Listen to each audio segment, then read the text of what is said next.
अस्सलाम वालेकुम। Cricket studio के साथ मैं हूँ एजाज पाक। नाज़रीन, आज की सबसे पहली खबर यह है कि जी पाकिस्तान क्रिकेट टीम का जो ऑस्ट्रेलिया के खिलाफ सीरीज है उसका टेस्ट सेशन जो है वो प्रैक्टिस सेशन शुरू हो चुका है। इसके ऊपर बात करेंगे। उसके अलावा बात करेंगे कि जी दो बड़े खिलाड़ी अचानक जो है वो रिटायरमेंट ले रहे हैं। वो दो खिलाड़ी कौन से हैं जिससे बिल्कुल भी एक्सपेक्टेशंस नहीं थी, उसके ऊपर बात करेंगे। और लास्ट में बात करेंगे जी एक मेन प्लेयर को आईसीसी ने जो है वो 6 साल के लिए बैन कर दिया। वो कौन सा प्लेयर है और किस बेस के ऊपर उसको बैन किया गया, इसके ऊपर बात करेंगे।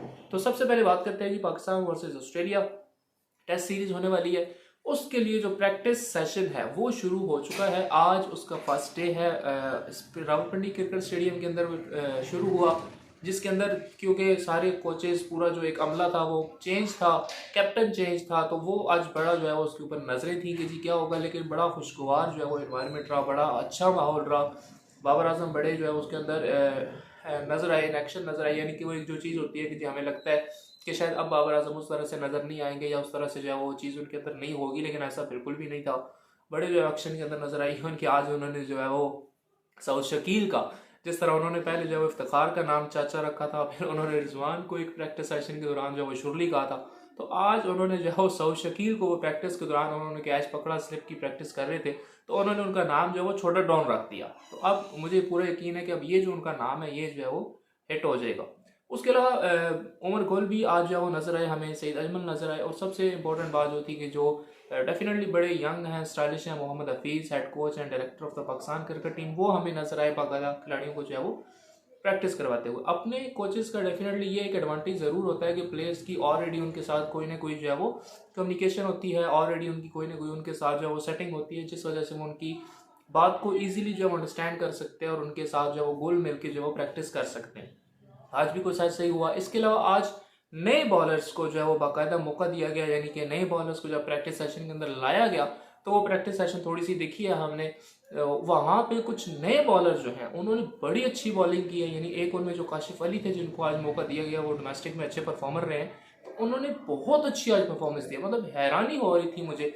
उसके अलावा जो है वो साइम अयूब को जो है वो बड़ी अच्छी प्रैक्टिस करवाई गई, स्पेशली जो शहीन शाह ने उनको जो है जब ओवर्स डाले अपने, तो उन्होंने एक टेस्ट प्रैक्टिस की। ये नहीं कि कोई चाटे वो जिस तरह से वो स्टाइलिश चाटे मारते हैं वो नहीं था, बल्कि प्रॉपर जो है वो टेस्ट मैच की जो है उन्होंने प्रैक्टिस की। और सबसे मजे की बात और सबसे अच्छी बात यह है कि आज के प्रैक्टिस सेशन के अंदर जो नए बॉलर हैं वो बड़े जो है वो खुलकर सामने आए हैं। यानी कि उन्होंने जब शान मसूद को भी बॉलिंग की तो मैं देख रहा था कि उन्होंने बाकायदा उनको बाउंसर्स किए। इवन एक ने जो है बाबर आजम को पहले दिन प्रैक्टिस सेशन के अंदर जो है क्लीन बोल्ड कर दिया, जो कि बड़ी अच्छी बात है। देखिए आप, बाबर आजम नंबर 1 आपका जो है वो बैट्समैन है, तो सिर्फ 2 पॉइंट्स का फर्क है गिल के साथ। नंबर वन नहीं होता, उससे फर्क नहीं पड़ता। तो बड़ी अच्छी मतलब की बॉल थी, स्विंग होके अंदर आई और वो उससे जो है वो आउट हुए। तो पहला दिन का मेरे ख्याल में अगर प्रैक्टिस सेशन देखा जाए तो बहुत अच्छा रहा पाकिस्तान टीम का। और जो तैयारी थी ऑस्ट्रेलिया के खिलाफ, उसमें मेरे ख्याल में हर खिलाड़ी ने बहुत जो है वो बढ़ चढ़कर हिस्सा लिया। उसके अलावा नाज़रीन, दूसरी खबर ये आज की कि दो बड़े खिलाड़ी इंडियन रोहित शर्मा एंड विराट कोहली, उनके बारे में अभी तक ये अपडेट आ रही है कि शायद वो T20 से रिटायरमेंट ले लें। और रोहित शर्मा को तो कहा जा रहा है बाकायदा कि वो 1 से 2 दिन में बाकायदा ऑफिशियल जो है प्रेस कॉन्फ्रेंस करके अनाउंसमेंट कर देंगे रिटायरमेंट की T20 से। यानी कि होता तो ये अमूमन कि जी लोग टेस्ट से, वनडे से जो रिटायरमेंट ले लेते हैं और T20 खेलते रहते हैं, लेकिन यहाँ पे जो है वो थोड़ा सा उल्टा सिस्टम हुआ है। और इसलिए हैरानी भी हुई सबको कि जी विराट कोहली और अगर रोहित शर्मा T20 से मेरे ख्याल में रिजाइन दे देंगे तो इंडिया के पास पीछे बचेगा क्या, बहुत मुश्किल हो जाएगा फिर तो उनके मैचेस जीतना आगे, स्पेशली जब वो वर्ल्ड कप भी आ रहा है। इसके अलावा कैप्टन जो है वो अगर रिजाइन दे देते हैं ये दोनों, तो मेरे ख्याल में जो उनका ओडीआई का कैप्टन है उसका दोबारा जो है वो चांसेस हैं जी विराट कोहली के, कि विराट कोहली जो है वो दोबारा इंडिया टीम का कैप्टन बनने के लिए जो है वो ऑलमोस्ट फेवरेट बन चुका है। और उसको जो है क्योंकि डेफिनेटली उन्होंने जिस तरह से परफॉर्मेंस दिया पूरे वर्ल्ड कप के अंदर, नो डाउट बड़े वो एक अच्छे प्लेयर है। जो क्रिकेट लवर फैंस हैं वो हमेशा से समझते हैं इस चीज़ को कि विराट कोहली नो डाउट एक आउट क्लास जो है वो प्लेयर है, इसके ऊपर कोई किसी किस्म का जो है वो शक नहीं है। लेकिन अब देखते हैं कि जी कब तक अनाउंसमेंट की जाती है। विराट कोहली का भी जो है वो प्रेस कॉन्फ्रेंस के कोई ऐसा वो नहीं आया, लेकिन रोहित शर्मा के बारे में जो न्यूज़ आ रही है, अपडेट्स आ रही है, वो ये है कि 1 से 2 दिन के अंदर रोहित शर्मा जो है वो प्रेस कॉन्फ्रेंस करके T20 क्रिकेट से रिटायरमेंट ले लेंगे। और अगर वो ले लेते हैं तो मेरे ख्याल में फिर विराट कोहली भी उसके बाद जो है वो 1-2 दिन तक एक्शन में आके ये काम कर लेंगे। उसके अलावा हमारे शुएब मलिक ने जो है वो बाकायदा जो है वो कह दिया है, ऐलान कर दिया है कि जी अगर मुझे मौका दिया गया तो मैं T20 2024 जो है वो ज़रूर खेलना चाहूँगा और मैं पाकिस्तान टीम को available. No doubt Shoaib Malik एक बहुत अच्छे प्लेयर है, पाकिस्तान के लेजेंड प्लेयर्स है, 4 दहाइयाँ उन्होंने जो है वो खेली हैं और फिटनेस पे तो उनका कोई शक नहीं है, मेरे ख्याल में वो जैसे जैसे जो है वो उम्र के साथ आगे आ रहे हैं तो उनकी फिटनेस मजीद जो है वो फिट होती जा रही है। तो देखते हैं कि अब चीफ सेलेक्टर या पाकिस्तान के जो कोचेस हैं वो शुएब मलिक को मौका देते हैं या नहीं देते, क्योंकि ये सारे जो हैं ये वो हैं जो शुएब मलिक के साथ खेलते हैं, बल्कि कुछ तो ऐसे भी हैं जो शुएब मलिक के बाद भी आए हैं और आज जो है वो पाकिस्तान टीम के कोच हैं या चीफ सेलेक्टर हैं। तो इससे कोई फ़र्क नहीं पड़ता, लेकिन अब देखना ये होगा कि क्या शुएब मलिक को आखिरी T20 वर्ल्ड कप खिलाया जाता है, ताकि उनका भी जो एक अलविदाई आप कह रहे हैं तकरीर है वो थोड़ी सी मज़ेदार हो जाएगी। उसके अलावा नाज़रीन वेस्ट इंडीज़ की क्योंकि पहले ही बहुत बुरे हालात है, अब उनके बारे में मज़ीद बुरी खबर ये आई है कि जी सैम्यूल्स जो है वो बैन हो चुके हैं जी 6 साल के लिए इंटरनेशनल क्रिकेट से, बल्कि हर किस्म की क्रिकेट से, कोई लीग भी इवन की वो नहीं खेल सकते।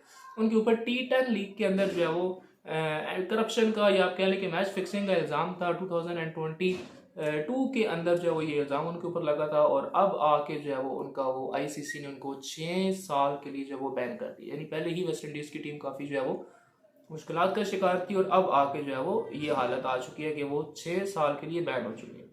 इसके अलावा नाज़रीन आपको एक आखिर में अपडेट देंगे कि ICC जो चैंपियन ट्रॉफी होने वाली है 2025 के अंदर, वहाँ पे काफ़ी ज़्यादा ये कहा जा रहा है कि इस चैंपियन ट्रॉफी को T20 फॉर्मेट के अंदर चेंज किया जाए, क्योंकि जो ब्रॉडकास्टर्स है उनका ये मानना है कि जी जब वनडे मैच होता है तो वहाँ पे 9 घंटे में जो है वो काफ़ी हमारी जो है वो आप समझ लें कि ख़त्म हो जाती है, हमारी हद हो जाती है, मुक जाती है, हम थक जाते हैं 9 घंटे। और उसमें डेफिनेटली ODI के अंदर उस तरह की एक क्राउड होता ज़रूर है, लेकिन उस तरह से जो है वो ब्रॉडकास्टर्स को शायद जो है वो फ़ायदा नहीं होता। T20 के अंदर डेफिनेटली शॉर्ट फॉर्मेट है, 4 घंटे का मैच है, लेकिन उसकी जो आमदन है वो वनडे मैच से ज़्यादा होती है, इस बात के ऊपर जो है वो कोई शक नहीं है।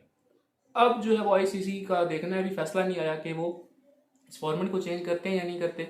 ICC चैंपियन ट्रॉफी जो है वो T20 फॉर्मेट के ऊपर आती है या उसी तरह से उसको जो है वो वनडे फॉर्मेट पे खेला जाएगा। तो ये थी नाज़रीन अभी तक की अपडेट्स। अगर हमारे चैनल को करना है तो हमारे चैनल को सब्सक्राइब करें। बहुत जल्द मिलेंगे इंशाल्लाह अपनी अगली वीडियो के साथ, तब तक के लिए अल्लाह हाफ़िज़।